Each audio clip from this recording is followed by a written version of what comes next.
gouvernement Legault veut plafonner le nombre d'étudiants étrangers dans les cégeps et les universités québécoises. Leur nombre a explosé ces dernières années. Voici quelques chiffres. Donc, c'est passé de 50 000 étudiants étrangers avec un permis d'études valide en 2014 à 120 000 en 2023. C'est une augmentation de 140 %. Alors, ce matin, le ministre Jean-François Roberge a déposé un projet de loi pour se donner le pouvoir de limiter le nombre d'étudiants étrangers par établissement. La logique qui guide le gouvernement, c'est toujours la même, la protection du français et la pression que l'immigration met sur les services publics.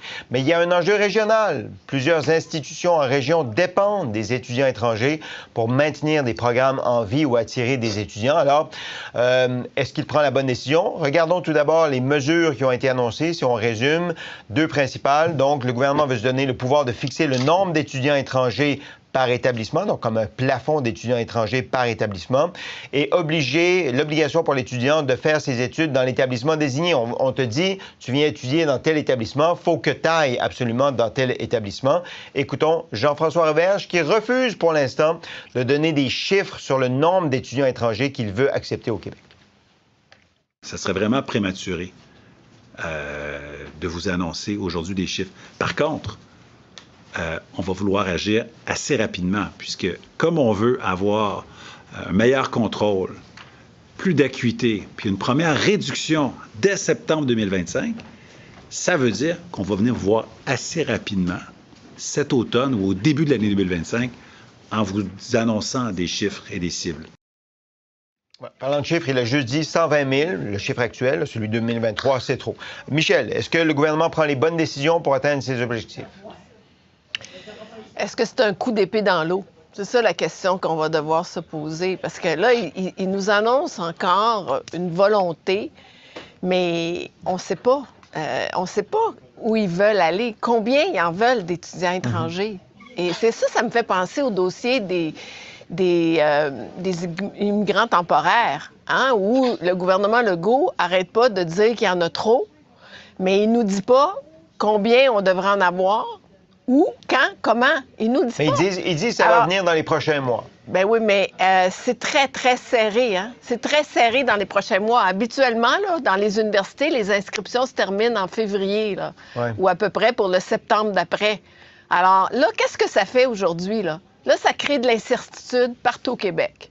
Dans le milieu de l'enseignement supérieur, surtout parce que 80 % de ces étudiants étrangers sont dans les cégeps et les universités, là, on vient de créer encore une fois, de l'inquiétude, sans avoir l'impression que ce gouvernement a, devinez quoi, un plan.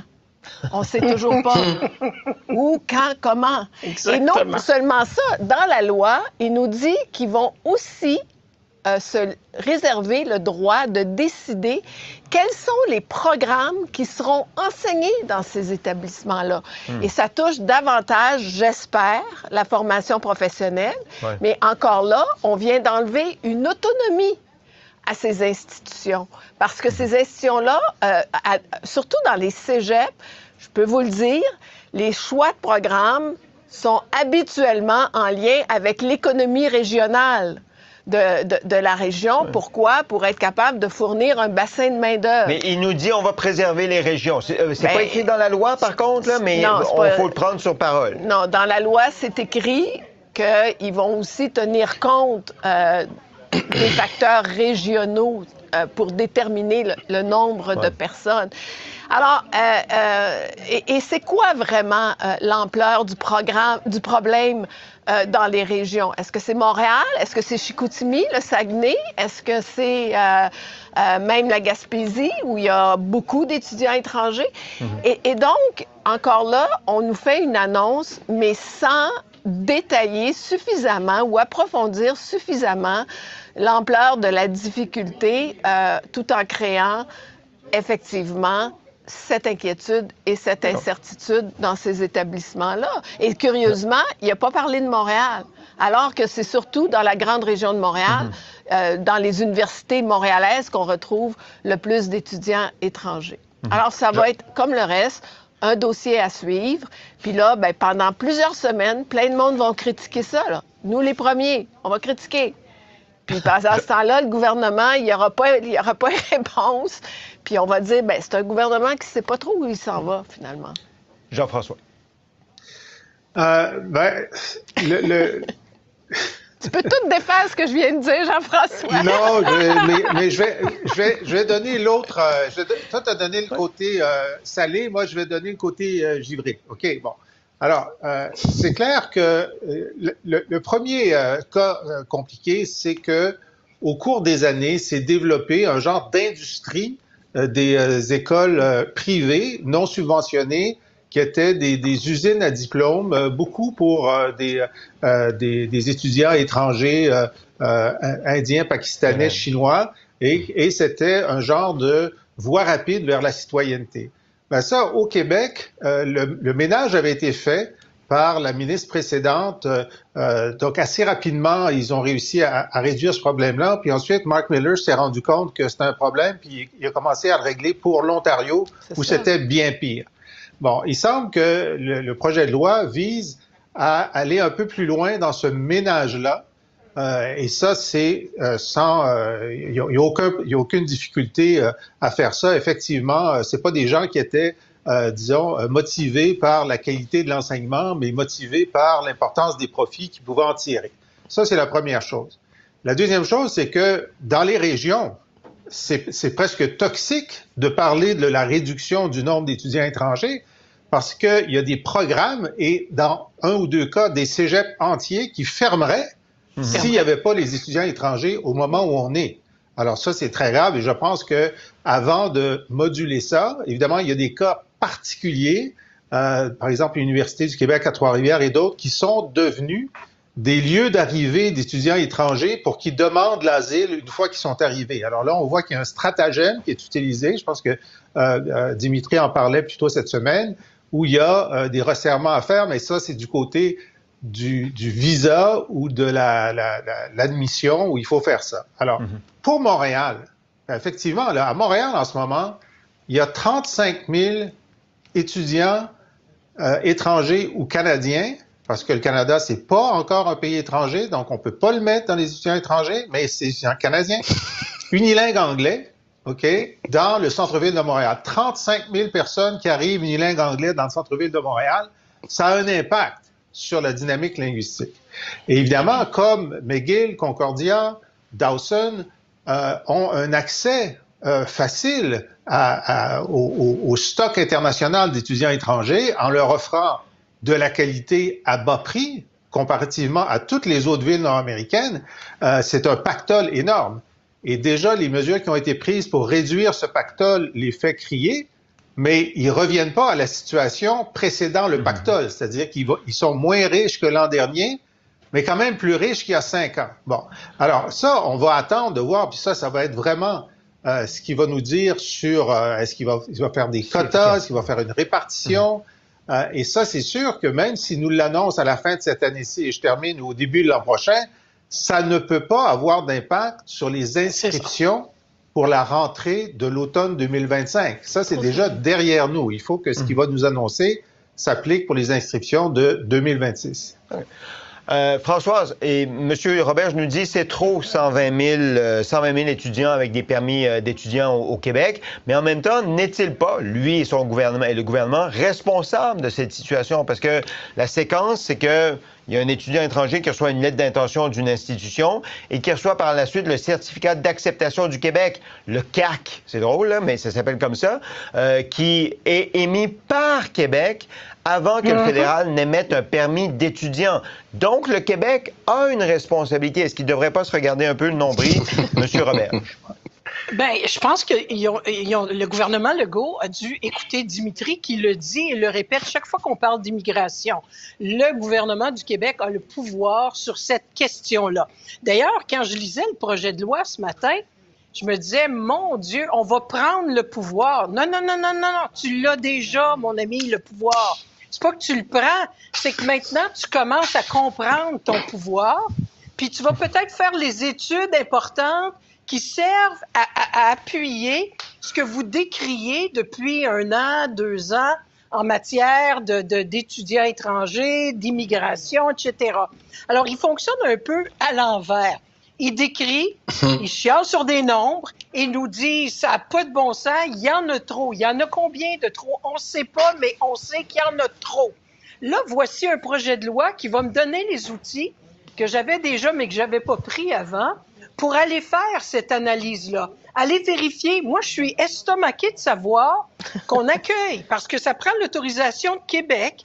On accueille des étudiants ici sur des visas d'étudiants, ils s'en vont étudier, puis il semblerait, là, de ce que je comprends, vu que ça prend ce projet de loi-là ce matin, que le gouvernement a perdu leur trace. Il ne sait pas exactement où ils sont rendus, où est-ce qu'ils étudient, qu'est-ce qu'ils font. Ils vont-ils être utiles? Ils ont-ils fait une demande de visa? On sait qu'il y en a qui tout de suite demandent le fait de deviennent des demandeurs d'asile au Canada, veulent même plus étudier.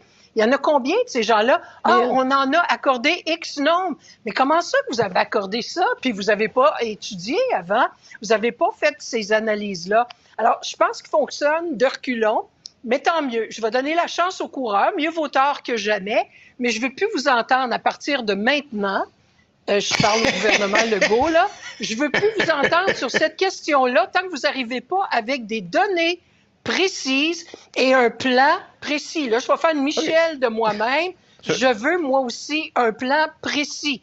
Puis où, puis comment ça va s'inscrire dans cette mouvance-là. OK, je ne veux plus vous entendre sur cette question-là, la question étant celle des étudiants, n'est-ce pas? Parce que vous êtes... Je ne veux plus vous entendre dire « Ah, il y a trop d'étudiants étrangers. » D'accord. On le sait, là, vous nous le chantez depuis un bout. Là. Maintenant, c'est de nous dire combien de trop, où, puis qu'est-ce que vous faites précisément pour que ça change. Dimitri. Mon Dieu, Françoise, c'est des grands chelems aujourd'hui, bloc après bloc pour vous. Non, mais quand j'ai lu le communiqué, puis le communiqué, le titre, c'est « Le Québec se donne les pouvoirs », je me suis dit, mon Dieu, est-ce qu'il y a une déclaration unilatérale de l'indépendance du Québec aujourd'hui? Mon ami Jean-François va être content. Mais non, ils ont finalement lu l'article 12, alinéa A, qui dit « Le Québec est seul responsable de la sélection des immigrants à destination de cette province. » Cette entente a été signée il y a plus de 30 ans. Ouais, mais je pense que le pouvoir qui se donne, c'est le pouvoir de plafonner le nombre d'étudiants étrangers par institution. Ils n'ont pas ce pouvoir-là pour imposer ça aux universités ou au cégep. Exactement ça. Quand tu as le pouvoir de déterminer qui rentre dans ta province, tu peux aussi te donner le restant des pouvoirs. Donc, la prochaine question, si vous voulez faire le débat, Sébastien, pourquoi aujourd'hui? Pourquoi pas hier? Pourquoi pas il y a un mois? Pourquoi pas il y a un an? Pourquoi pas il y a 2 ans? OK, mais Michel, attendez... J'aimerais l'entendre. Non, j'aimerais l'entendre parce que... Attendez, mais Michel... Ça a augmenté. Ça a augmenté de 140 %. Moi, je vais faire une hypothèse. Pourquoi aujourd'hui? Moi, je pense que c'est un peu dans la stratégie du gouvernement de pouvoir dire au fédéral, savez-vous quoi? Nous, là, on agit. Vous, le fédéral méchant, vous n'agissez pas. On attend après vous. Fait que nous, on se donne ces pouvoirs-là pour avoir ce contrôle, puis pour vous mettre un peu de pression. Quand on va faire des grandes déclarations sur la place publique, là, ben nous, on va pouvoir dire qu'on a fait ce qu'on avait à faire, puis vous, le fédéral, vous ne faites pas ce que vous avez à faire dans le dossier des réfugiés, des demandeurs d'asile, par exemple. Michel, alors, c'est un effet de levier. OK, je salue votre instinct politique parce que c'est exactement ce qu'on nous dit. C'est vrai? On nous dit, on envoie un message au gouvernement fédéral qu'on est en train de nettoyer notre maison. Je savais Puis pas. moi, je Non, mais rajoute vous qu'on autres, les fait plus la journalistes, baboune. vous croyez pas ça, là? Non, vous mais autres, les journalistes, vous croyez pas ça, hein, Sébastien? Je le soumets pour discussion, puis après ça, je compte sur vous pour m'éclairer, OK? Dimitri. Donc, oui, Michel, elle a totalement raison, mais est-ce que c'est responsable des 2 niveaux de gouvernement de jouer à ces jeux politiques pendant qu'ils laissent le système d'immigration devenir une passoire de tout ce que vous voulez? Est-ce qu'il fallait attendre que ça explose de 140 %? Vous avez dit, le tableau, il disait à peu près 50 000 en 2014, n'est-ce pas? Oui. Mais Dimitri, c'est ça qui est fâchant dans ce dossier-là, c'est que ils font ce genre de déclaration-là. Sur le plan administratif, ça ne bouge pas, il n'y a pas d'amélioration, mais pendant ce temps-là, il y a des êtres humains pour qui la vie est en suspens. Je veux dire, qu'on aime ça ou pas, mais il y a des... Tu sais, je veux dire, en même temps, ce que j'ai remarqué dans les communiqués de presse et dans le préambule du projet de loi, il prend bien soin de dire à quel point la recherche et l'innovation sont importants dans les institutions d'enseignement. Hein? Bien, c'est sûr qu'il y a tout un volet de ces étudiants étrangers qui est important pour le Québec pour justement aller chercher des cerveaux qui vont contribuer à faire avancer la recherche. Mais est-ce que c'est possible d'en avoir des cerveaux sans avoir 120 000 étudiants étrangers, dont certains disparaissent dans la nature ou demandent de devenir demandeurs d'asile? Mais c'est pour ça, Sébastien, c'est quoi le chiffre?